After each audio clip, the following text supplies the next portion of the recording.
Hey guys, welcome back to the channel. I'm excited for this one. I feel like this is kind of going to be a really helpful video that's easy to implement. I feel like we all feel like there's never enough hours in the day, that no matter how much we try, there just isn't enough time to grow.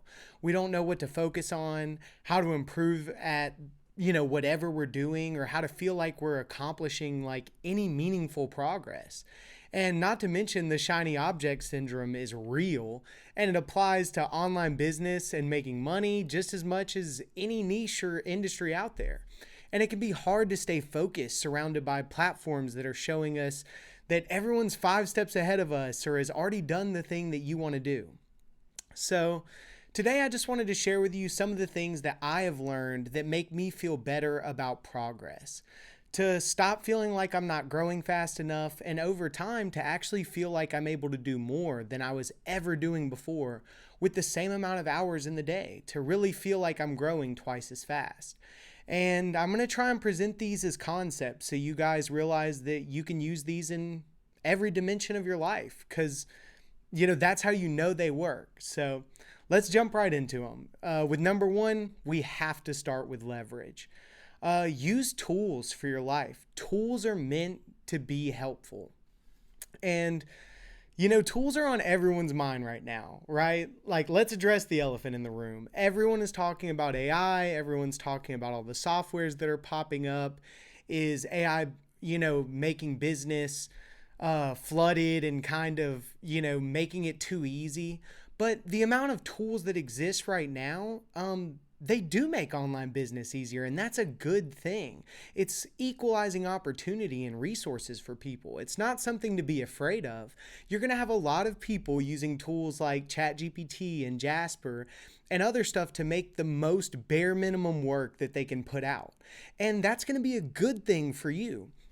Because if you use those tools and you learn how to collaborate with them, it means that you can take the time that you freed up from using those tools and bring more value to make something different or new that someone else isn't doing. You can get better in other ways instead of just saying like, yep, that's good enough. Like, imagine you're that blogger, that creator that's willing to go just one extra step, right? Then you're not just some sellout for using a tool and letting it replace you. In fact, you're using it to help you deliver a better product and experience. So if you're going to use things like AI and automation, which you should, remember the goal is to take as much of the work off your plate that doesn't contribute to growth and value so you can focus more on those things. Using the tool should be, collaborative. It shouldn't be an attempt to replace you, just an attempt to allow you to do more of the things that matter. Schedule things. Have ChatGPT rough draft blog posts. Give bullet points for a YouTube script, and it can, help you make that. Let it critique your stuff. It's like having an army of, digital assistants that can help with research and optimization and content creation. You're not going to waste your time dipping into tools like these and jumping into some trend. You're streamlining creative processes and you're becoming familiar with what's going to be a really big part of the future. And it isn't just AI tools. When you're looking at tools for your blog, think about keyword research platforms, social media scheduling apps, analytics software. All of these things, they're allies. They're going to help make your journey smoother, make things easier for you. These tools will help you understand what your audience is searching for. And content management systems like Notion and Trello and things like that, they're all going to help you work smarter and not harder. And in investing in those tools, and there's so many free ones out there, it's not even about money. Just find one that you like, commit to it, and trust that it's going to work, and it will definitely help you. So number 2 is repurpose your work like a pro. So repurposing is definitely one of those things that I think in the last year and a half, I've really started to like encourage everyone I know, like, hey, repurposing content is literal magic.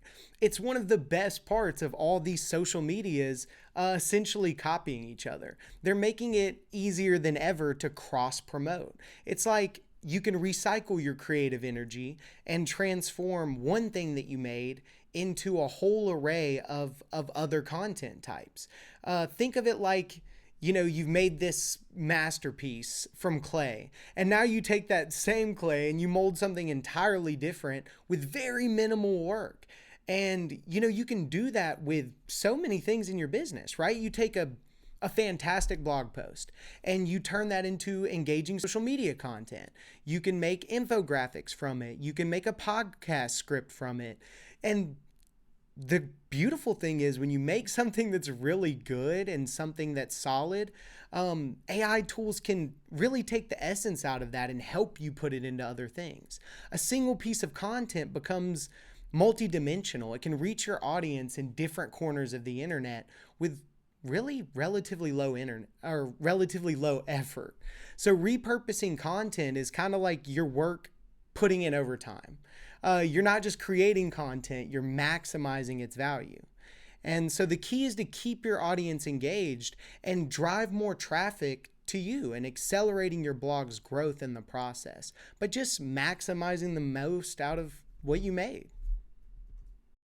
Number 3, focus on momentum, not perfection.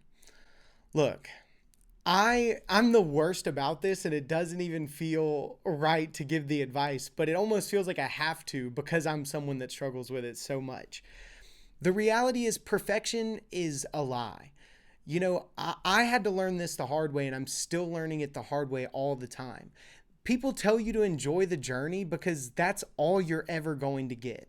The perfection that you're chasing, the destination you want to reach, this idea of the perfect blogging business or the perfect thing, it's only perfect in your head.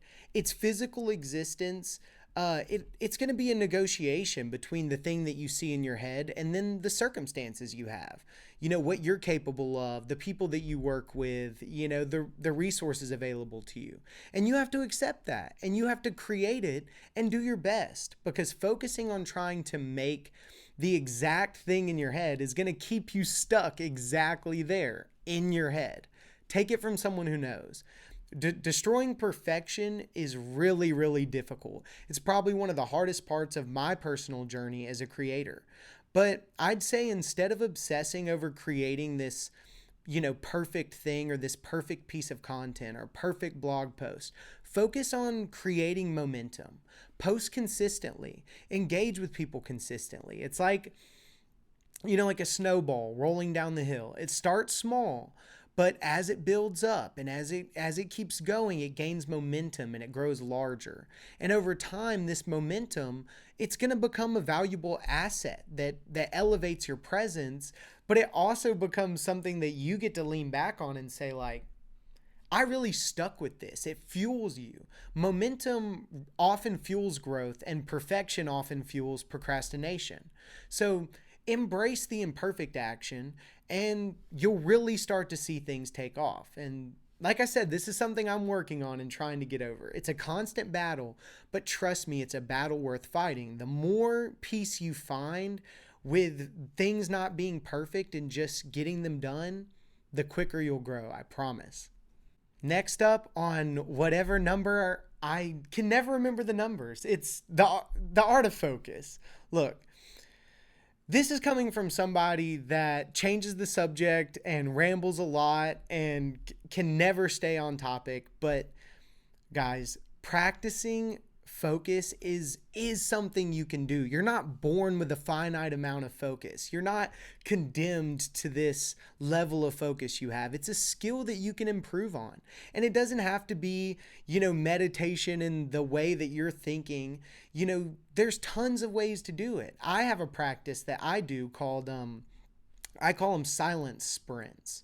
So I'll just wake up and see how long I can go without any, music, movies, podcasts, for as long as I can. And I'll just try and not let my mind wander and just focus on what I'm doing. And it becomes like a gym, kind of like for my mind. And it can do the same for you, especially when you're diving into creating things. It'll help you solve problems in your head. It enhances focus, and a focused mind can work wonders. So when you sit down to craft a blog post or whatever it is you're working on, remember that a focused mind will do it without getting sidetracked. So find ways to practice focus, guided meditations, things like that. But the goal is just to be present with what you're doing. Let go of the resistance to doing it. Whatever the bad thoughts are, whatever you're thinking that makes it suck, just ignore that and just fall into it. Ask yourself, what's so bad about this? Why am I saying negative things about it in my head? Let go of all of that and just try and focus on the things that keep you invested in it. I have a little cheat code that I do. And whenever I'm typing on my computer, this works really well for me, but just try and focus on how the keys feel on your fingers as you type. Whenever I'm thinking, I'll just be typing. And if I start to feel my thoughts drift, I'll just focus on my fingers on the keyboard until I pick my train of thought back up. And you'll never really find yourself focusing on both things 100% of the time, but you'll find that trying to focus on how the keys feel on your fingers will make you feel more focused, because you don't have a chance to drift. You're just going back and forth between the two things. It's like focusing on your breath when you're meditating. Another one that works for me is engaging with whatever you're reading or doing.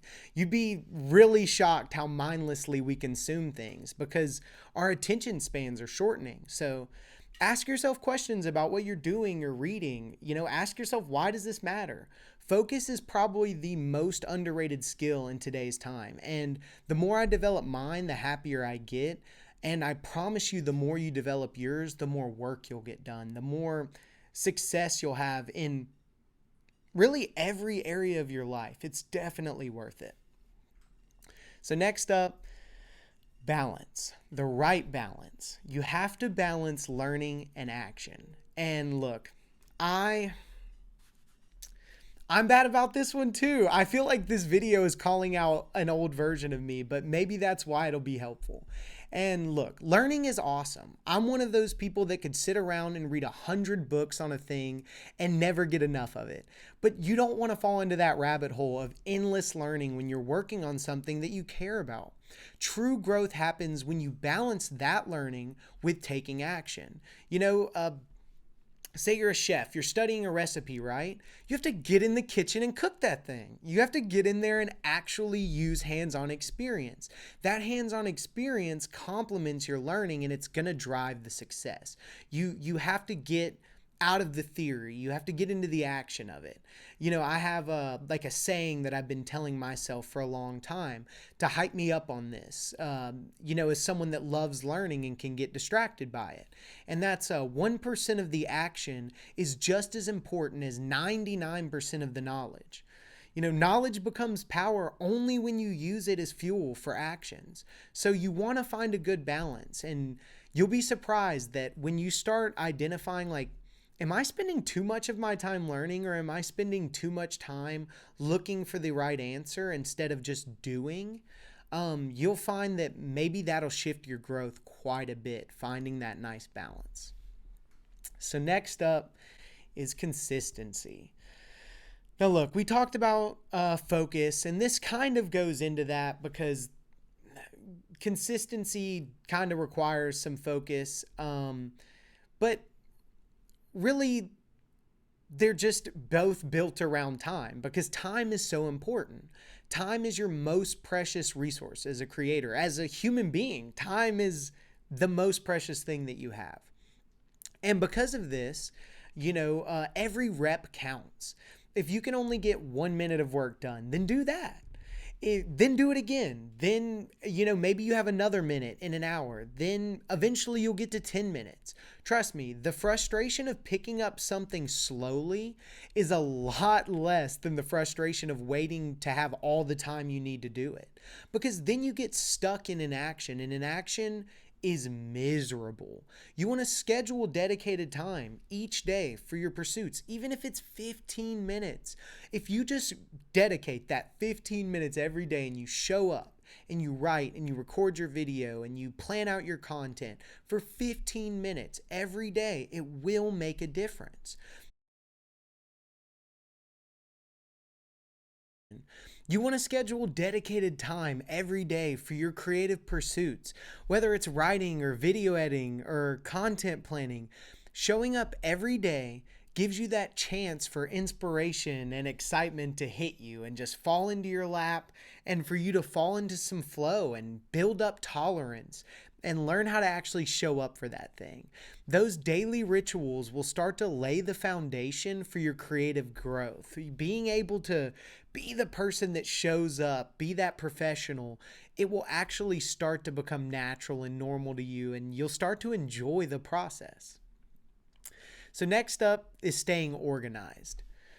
Now, organization is one of those kind of debatable topics, because some people say, chaos is good for creativity, but I believe organization is key for business. And when you're approaching creativity in a way that you want to make money, you can be messy, but you don't want to be cluttered. You want everything to have a place and to know where it is and where to find it. You want to keep your business easy to navigate, and you want to make it so it's as smooth as possible, because smooth is easy to grow.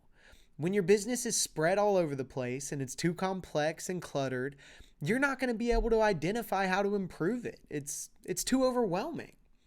So when you start your online business, you want to establish a clear system for content planning, file storage, and task management. Even if it's just a binder at the start, a journal, or a planner.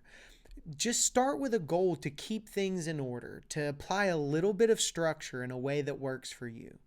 I highly recommend checking out How to Build a Second Brain by Tiago Forte, or the bullet journaling method. Both have helped me a ton, and they can boost your efficiency in business for sure, but they actually can really make your life more meaningful and reduce a lot of stress there. Less chaos in business is going to equal more time for creative productivity. And the more organized you are, the less time you're going to waste searching for, things, and you can spend more time creating and enjoying yourself. So stay focused and organized, and your business will be more enjoyable, and the process itself will be more productive. So next up is surrounding yourself with the right influences. And this one can be a little unpopular too, but I really do think that life can sometimes be boiled down to, as simply put as inputs equal outputs. Your inputs determine your outputs. I think I saw it once in one of those really cheesy movies that I like. Someone said that Einstein said, we should all ask ourselves, is the universe a friendly place? And your answer to that question is going to determine your life. And I believe that's true. Your environment and your attitude, it's going to influence your mindset and the outputs that you're getting. The things you listen to, the movies you watch, the things you say about yourself, the people you hang around. These things will play a huge part in how quickly you can grow. They'll play a huge part in who you are, why you do what you do, and how you create things. If you're an unhappy person and all you do is hang around unhappy people or listen to unhappy music, well, I got news for you. You're probably creating an unhappy environment around you. So when you're starting your creative career, you want to be intentional with what you let in. Protect yourself, protect your creative pursuits and your business desires. Shut off less important things like trash television or your phone and social media and other distractions, things that drain you or make you feel upset. Instead, be really selective. Be aware that these things that I'm inputting, they're going to affect my work. Find things that make you want to create and inspire you. It's often, one idea or one thing that really sparks joy, that, shapes the things that we create. So align yourself with influences that inspire you to grow, not make you upset or make you feel drained or have you on Twitter and social media fighting and arguing with other people all day. Find things that make you want to create, that, fill you with that fire. So last up, guys, my favorite, collaborate. Collaboration over competition. Collaboration is the real goal, whether you realize it or not. I can tell you in all the times that I've made a massive amount of money in my career, it's because of a collaboration with someone else. I am not one of those people that's like, I'm a lone wolf. I'm self-made. I did this on my own. All this is me. No, like I'm a result of a lot of incredible people that took risks and chances on me, and I took risks and chances on them. And because of that, we mutually benefited one another. We provided something to one another. We found a way to create something more meaningful, and we both made more money. Collaboration is beautiful. It allows us to combine our talents with other people's special talents, and we can kind of create something that is familiar but exciting. It's like bringing together, talented musicians to create a masterpiece. When you join them all together, you're sharing your skills with each other, and you get the opportunity to merge your audiences and appreciate each other's work. You're dedicating something to each other and to your audience. And collaboration can fuel innovation. It's letting someone else know, I believe in you and your work. It's got value. It's like Jamie Foxx said, it's lonely at the top because you didn't bring nobody with you. Don't look at yourself as above anyone else or too unique or too special or, having this ego driven mindset in your business. Collaborate, have fun. Collaboration is a catalyst for creativity. Combine your specific knowledge and expertise with someone else's. Embrace, what they're good at and what you're good at, and maybe you'll make something new and different. Combine yourself with other people and make powerful things. So that's really it, guys. Nothing too crazy on this one. These are honestly just things that I used to struggle with a lot. This is advice that I wish I had from my past self, and sometimes still things that I fight to this day. And I thought, if I still fight these things often, then maybe you guys are fighting them. So overcoming these things and combining these principles has helped me to feel like I'm growing twice as fast and getting twice the results in half the time. So, hopefully this will get you guys that same feeling. So, as always, remember, creating something is a hell of a lot better than creating nothing. So get out there and have fun with it, and I'll see you guys on the next one, okay?